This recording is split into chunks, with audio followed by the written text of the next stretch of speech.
demokratikoa ematen ari den testuinguru honetan, tokatzen zaigu aurten aberri-eguna ospatzea. Azarakada demokratikoa agian agerien Katalunian bizitzen ari gara, 155aren aplikazioa eman denetik. Hala ere, esan behar dugu, Kataluniakoa guretzat zeberraren punta besterik ez dela, zen eta ez da soilik Katalunia, eta ez da soilik 155aren aplikazioa.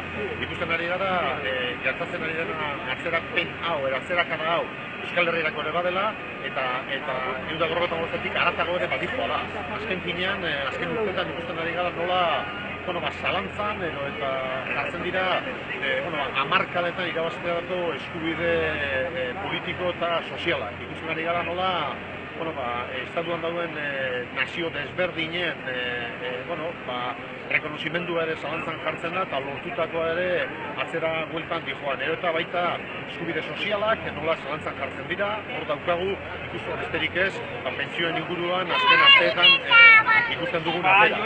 Zentzu horretan, uste dugu Bildu bezala deialdi bat egiten dugula eragile politiko, sozial eta gizarte oro daukaguna defendatzeko, zalantzarik gabe defendatu behar dugu daukaguna, baina defensiba ikuspuntu utzean ezin gaitezke gelditu.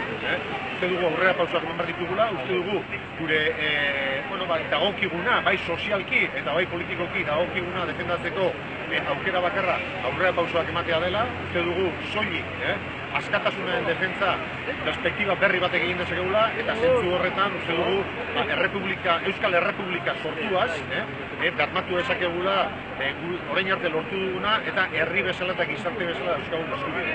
Beraz, defendatzea bai, baina aurrera pausoak emanez, eta zalantzarik gabe Euskal Errepublika sortuaz egin dezakegula soilik.